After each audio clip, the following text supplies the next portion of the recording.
அல்லது அல்லாஹ்வின் குர்ஆனை ஒரு பார்வையும் ஒரு வார்த்தையும் படிக்கிறதால் நாம் செய்கின்ற சிறு பாவமா செய்கிறோம்.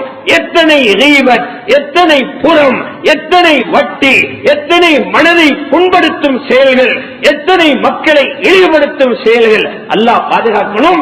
இதுக்கு மேல ஷரியத்தை வேற கொச்சப்படுத்தி தீனுடைய அமல்களை கேவலப்படுத்தி ரசூலுல்லாஹ்வுடைய சுன்னத்துகளை சிறப்புக்குரிய விடயமாக எடுத்து இந்த பூமியிலே நல்லவர்களாக வாழ நினைக்கிறோம். அல்லாஹ் பாதுகாக்கணும். சிலருக்கு தீனுடைய அம்சங்களை இந்த கேலியாகி போச்சு. சுன்னத்தை கேலி செய்கிறான், ஷரியத்தை கேலி செய்கிறான், குர்ஆனை கேலி செய்கிறான், ஹதீஸை கேலி செய்கிறான். இமாம்களின் இஜ்திஹாதுகளை உயிரை கொடுத்து தியாகம் செய்து அவர்கள் பெற்றிருந்த ஆய்வுகளை கேலி செய்கிறான். அல்லாஹ் மரணத்துக்கு முன்னால் பல பேரை உலகத்தில் சோதித்திருக்கிறான். கேட்கவே பயமாக இருக்கு. அல்லாமா இப்னு கல்லிகான் ரஹ்மத்துல்லாஹி அலைஹி அவர்களுடைய ஒரு நூல் ஷதராத்து ஸஹப், அருமையான படிப்பினைக்குரிய ஒரு சம்பவத்தை எழுதுகிறார்கள். இது என்ன சம்பவம்? விபச்சாரம் செஞ்சவன் சம்பவம் அல்ல, கொலைகாரன் தூள் பாவிக்கிறவன் அவன் சம்பவம் அல்ல. மிஸ்வாக்குடைய ஒரு சரித்திரத்தை பதிவு செய்யலாம். திமிஷ்கில தியாரு சலாமா என்ற பகுதியில் ஒரு மனிதர் இருந்தார். அவர் எல்லாத்திலேயுமே பரிகாசம் பண்றவர், எல்லாத்தையும் பரிகாசமாக இருக்கிறவர். ஒரு நாள் மிஸ்வாக் சம்பந்தமாக வந்திருக்கக்கூடிய சிறப்புகளை பவாயில்களை வாசிச்சுட்டு அந்த ஹதீஸ்களை சொல்லிட்டு அந்த ஹதீஸ கேலியாக எடுத்தார். சொன்னால் இவ்வளவு சிறப்புகள் வந்திருக்கிறது, நான் இன்றைக்கு மிஸ்வாக் செய்ய போறேன் எங்க தெரியுமா? இந்த பின் துவாரத்தை மிஸ்வாக் செய்ய போறேன். ஒரு மிஸ்வாக் குச்சியை எடுத்து அவன் பின் துவாரத்தில் நுழைச்சிட்டு எடுத்தான். இவ்வளவுதான் சிந்தனை. மிஸ்வாக்கிற ஹதீஸ மறுக்கல்ல, மிஸ்வாக் இல்லை என்று சொல்லல, மிஸ்வாக் என்ற சுன்னத்தை பரிகாசம் செய்தார். அந்த நிமிடத்திலிருந்தே அவனது பின் துவாரத்திலும் வயிற்றிலும் ஒரு வலி ஏற்படுகிறது. தொடர்ச்சியாக 9 மாதங்கள் எழுதுகிறார். திடீரென்று அந்த மனிதனுக்கு பிரசவம் போன்ற ஒரு நிலைமை ஏற்படுகிறது. நாயை போன்ற ஒரு மிருகம் அவனது பின் துவாரத்தினால் வெளியாகிச்சு. 9 மாதத்துக்கு பிறகு அந்த மிருகம் பிறந்ததற்கு அது அடையாளம் எல்லாம் போட்டிருக்கிறான். எத்தனை கொம்பு இருந்துச்சு எல்லாம் போட்டிருக்கிறான். அதிலிருந்து 2 நாளையில அந்த மனிதன் துடி துடித்து இறக்குகிறான். அந்த 2 நாட்களுக்குள்ளாலும் அவன் சொன்ன வார்த்தைகள் என்ன தெரியுமா? அல்லாஹ் மீது சத்தியமாக வயிற்றுக்குள் இருந்த இந்த பிராணிதான் என்னை கொலை செய்து விட்டது, எனது குடல்களை எல்லாம் அறுத்து துண்டாக்கிட்டு இந்த மிருகம் என்று சொல்லி சொல்லியே அவன் உயிர் பெறுந்துச்சு. எழுதினார். அந்த ஊரினுடைய ஹசீவும் அந்த மிருகத்தை தன்னுடைய கண்ணால பார்த்தாராம். இது இன்றைக்கு நேற்று ஒரு நாட்டில் நடந்து பேப்பர்ல இருக்கிற செய்தி அல்ல, வாய்க்கு வாய் வந்த கதை அல்ல. வரலாற்று நூலாசிரியர் இப்னு கல்லிகான் ரஹ்மத்துல்லாஹ் ஷதராத்து ஸஹபில் பதிவு செய்யக்கூடிய ஒரு ஹதீஸ், மிஸ்வாக்க கேலி செஞ்சவருக்கு உலகத்தில் வந்த தண்டனை, மிஸ்வாக்க பரிகாசம் செஞ்சவருக்கு. இன்னைக்கு நினைக்கிறாங்க தீன் நினைச்ச மாதிரி வாய்க்கு பேசிடலாம், அல்லாஹ்வுடைய கட்டளைகளை வீணாக்கிடலாம், அல்லாஹ்வுடைய கட்டளைகளை நினைச்சவன் பேசி கேள்விக்குட்படுத்தலாம், ரசூலுல்லாஹ்வுடைய சுன்னத்துகளை அவன் புத்தியால போட்டு சிந்திச்சு அதை நிறுத்திடலாம் நினைக்கிறான். மிச்சம் தூரம் நடிக்க கிடைக்காதே, மிச்சம் தூரம் போக கிடைக்காதே. அல்லாஹ் பிடிச்சு பிடரைத்தால பிடிச்சு கீழே தள்ளிடுவான். ரொம்ப கவனம். அல்லாஹ்வுடைய நல்லடியார்களே, இன்னொரு மனிதரை பற்றி ஹாஃபிஸ் இப்னு கய்யிம் அல்-ஜௌஸிய்யா ரஹ்மத்துல்லாஹி அலைஹி மிஃப்தாஹு தாரிஸ் ஸஆதா என்ற நூலிலே எழுதுகிறார்கள். ஒரு மனிதர், இவர் முஅ்தஸிலா என்ற சிந்தனையில் உள்ள குர்ஆனை ஹதீஸை விட பகுத்தறிவை தனது புத்தியை முற்படுத்துகின்ற சிந்தனையில் உள்ள ஒரு முஅ்தஸிலாக்காரர். இவர் தீனுடைய இல்ம படிக்க போற மாணவர்களுக்கு மலக்குமார்கள் அவர்களுடைய இறக்கைகளை விரித்து மரியாதை செலுத்துறாங்க என்ற ஹதீஸ வாசிச்சார். வைன்னல் மலாயிகா லதவ் அஜ்னிஹதஹா ரிதன் லிதாலிபில் இல்ம்.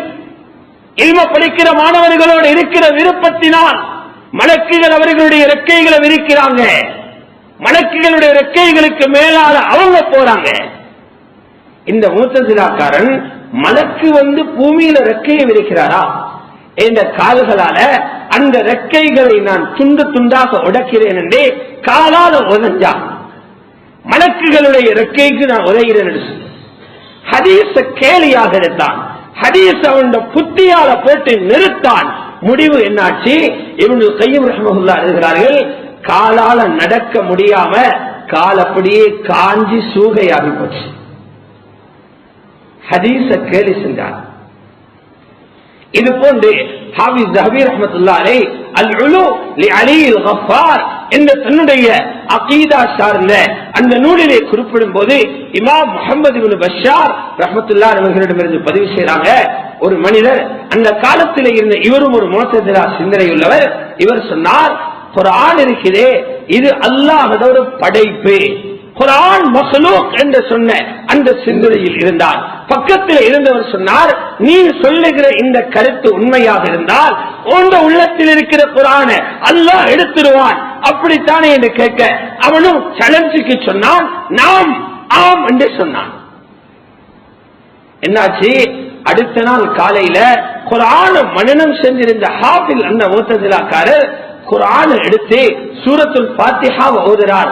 அல்ஹம்துலில்லாஹி ரப்பில் ஆலமீன் அர் ரஹ்மானிர் ரஹீம் மாலிகி யௌமித்தீன் இய்யாக என்று தொடங்குகிறார். நஅபுது வாய்க்கு வரவில்லை. ஓத பார்க்கிறார், ஓத முடியல.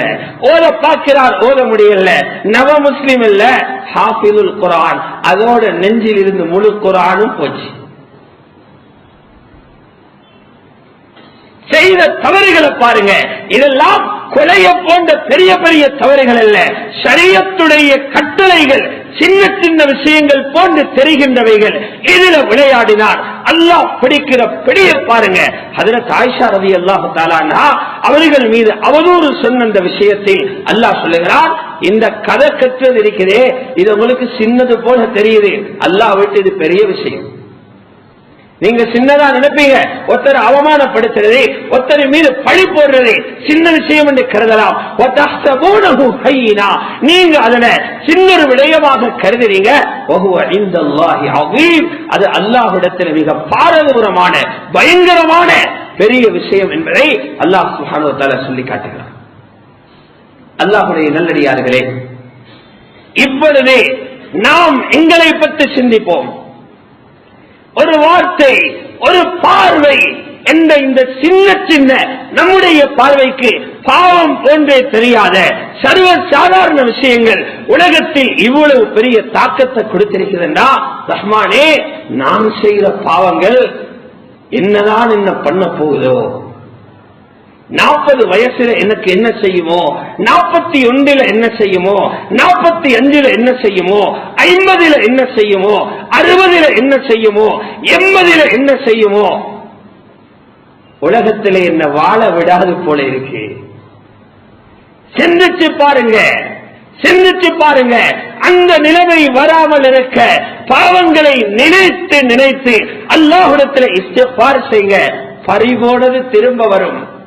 உலமாக்கள் எழுதுறாங்க, கண்ணுக்கு தெரியாத எத்தனை விஷயங்கள் பாவத்தால பறிக்கப்பட்டிருக்கிறது, எத்தனை பேருடைய அறிவு மங்கி பேசிருக்கிறது, எத்தனை பேருடைய உள்ளத்தில எந்த நேரமும் குழப்பம், எத்தனை பேருக்கு ஒரு காரியத்தை உருப்படியாக செஞ்சு கொள்ள முடியல. கடன் திறந்திருக்கிறாரு, செய்து கொள்ள தெரியாது. கூலிக்காரன் வச்சிருக்கிறாரு, வழிநடத்த தெரியாது. சாமான் போடுறாரு, வழிநடத்த தெரியாது. ஃபேக்டரி வச்சிருக்கிறாரு, வழிநடத்த தெரியாது. செல்வம் வருகிறது, பயன்படுத்த தெரியாது. நிக்காக முடிச்சிருக்கிறாரு, மனைவி அனுபவிக்க தெரியாது. குழந்தைகளை கொடுத்திருக்கிறார், பார்த்து கண்குளிர வைக்க தெரியாது. வாழ்க்கையே குழப்பம். தனித்தனியாக சிந்திச்சு கேட்டா ஒவ்வொருத்தருடைய வாழ்க்கையில் இருக்கிற இருட்டும் குழப்பமும் சுப்ஹானல்லாஹ் லேசல்ல. இதனால்தான் சூரத்துல் ஹஷ்ர்ல அல்லாஹ் ஒரு எச்சரிக்கை விடுகிறான், வலா தகூனு கல்லதீன நஸுல்லாஹ்.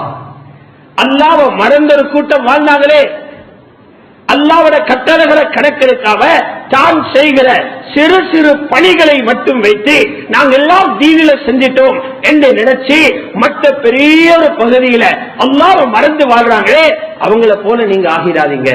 அல்லாஹ்வை மறந்தா என்ன ரிசல்ட் வரும் தெரியுமா? அல்லாஹ் உங்களுக்கு உங்களை மறக்கடிக்க செஞ்சிருவான். அல்லாஹ் மறந்துடுவான் என்றது வேற ஆயத்து. அவங்களுக்கு அவங்கள மறக்கடிக்க செஞ்சிருவான். எனக்கு நான் என்ன செஞ்சு கொள்ளணும், என் வாழ்க்கை தெளிவாக நான் என்ன பண்ணணும், என் வாழ்க்கையில் இந்த பிரச்சனை வர என்ன காரணம், இதை யோசிக்க விடமாட்டான். உழைச்சி உழைச்சி நாய் போல உழைச்சிருப்பாரு. மௌத்தான பிறகு பார்த்தா உருப்படியாக அனுபவிச்சில்ல.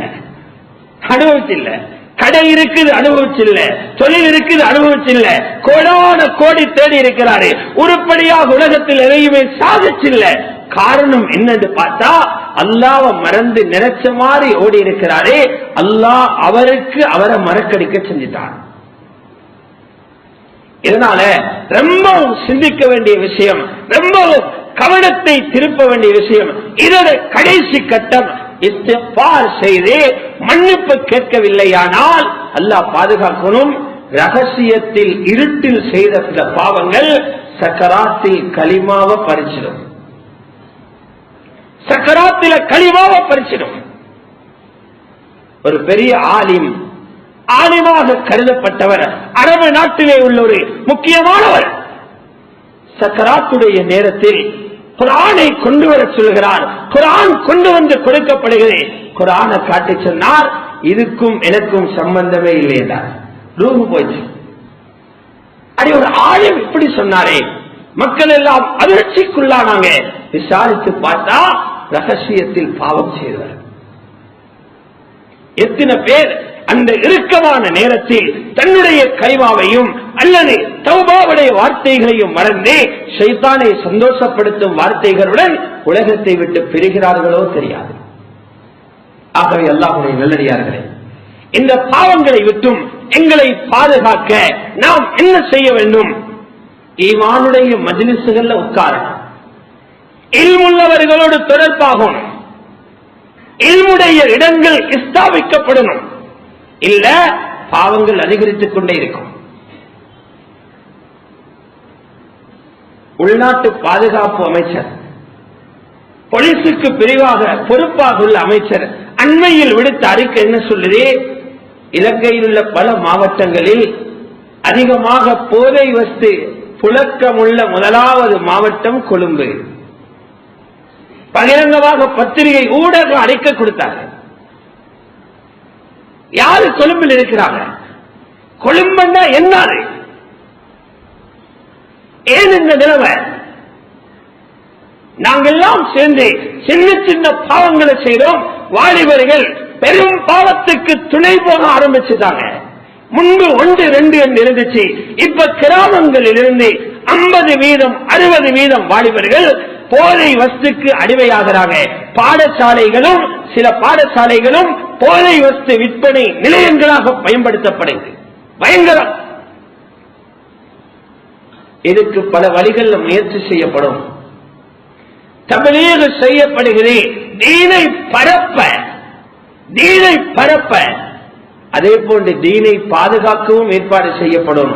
தீனை பாதுகாக்கிறதுக்குள்ள இடங்கள் மதரசாக்கள். தீனை பரப்ப தப்லீக், தீனை பாதுகாக்க மதரசாக்கள், ஷரியாவை, குர்ஆனை, ஹதீஸை, ஃபிக்ஹை, தஃப்சீரை படித்துக் கொடுக்கும் மதரசாக்கள். கொழும்பில எத்தனை மதரசா இருக்குன்னு சிந்திச்சு பாருங்க. இந்த பக்கம் தெஹிவல வர எத்தனை லட்சம் முஸ்லிம் மாணவ மாணவிகள் இருக்கிறாங்க, எத்தனை அரபு மதரசா இருக்குன்னு நினைப்பாருங்க. ஒரு நாட்டில் உள்ள மதரசாவுக்கு உதவி செய்றீங்க, சவாபு கிடைக்கும், அது வேற விஷயம். ஆனா எவ்வளவு பாவம் நடக்குது என்று அரசாங்கம் அறிவிக்குது. எத்தனை மதரசா தெஹிவல ரத்மலான மொரட்டோ வர இருக்குது. இங்கிட்டு பாருங்க எத்தனை மதரசா. விரல் வெட்டென்னும் ஒரு 10-15 மதரசா. அதிலையும் கொழும்பு பிள்ளைகள் ஓதுறது ரொம்ப குறைவு. நாம் மக்தபையோ பாட்டையும் ஹிஃபதையோ சொல்லல, கிதாப் ஓதி ஆலிம்கள் வெளியாகும் முழு நேர மதரசாக்களை பத்தி பேசுறேன். பிரச்சனை அதிகமாகுதுண்டா அங்க போலீஸினால தூக்க முடியலையா, ராணுவம் கொண்டு வரப்படணும். பிரச்சனை அதிகரிக்குதுண்டா, ஷரியத்தை விட்டு விலகி மக்கள் வெளியில போறாங்கண்டா, அங்க ராணுவ முகாம்கள் போல மதரசாக்கள் உருவாக்கி மஸ்ஜிதுகளில் அந்த பாதுகாப்பு ஏற்பாடு செய்யப்படணும். இது ஆழமாக உலமாக்களோட இணைந்து ஃபிக்ர் பண்ணுங்க. இதுல பெரியோரு குறைபாடு இருக்குது. அல்லாஹ் சுப்ஹானஹு வ தஆலா எங்களையும் எங்களுடைய சந்ததிகளையும் இந்த பாவங்களிலிருந்து பாதுகாப்பானாக. பாவங்களுடைய கொடூரங்களிலிருந்து எல்லாம் அல்லாஹ் ரப்பல் இஸ்ஸத் எங்கள் அனைவர்களையும் பாதுகாத்து லா இலாஹ இல்லல்லாஹ் முஹம்மதுர் ரசூலுல்லாஹ் என்ற கலிமாவுடன் உலகத்தை விட்டு பிரிவதற்கு எங்கள் அனைவர்களுக்கும் தௌஃபீக் செய்வானாக. ஆமீன். வ ஆகிரு தஅவானா அல்ஹம்துலில்லாஹி ரப்பில்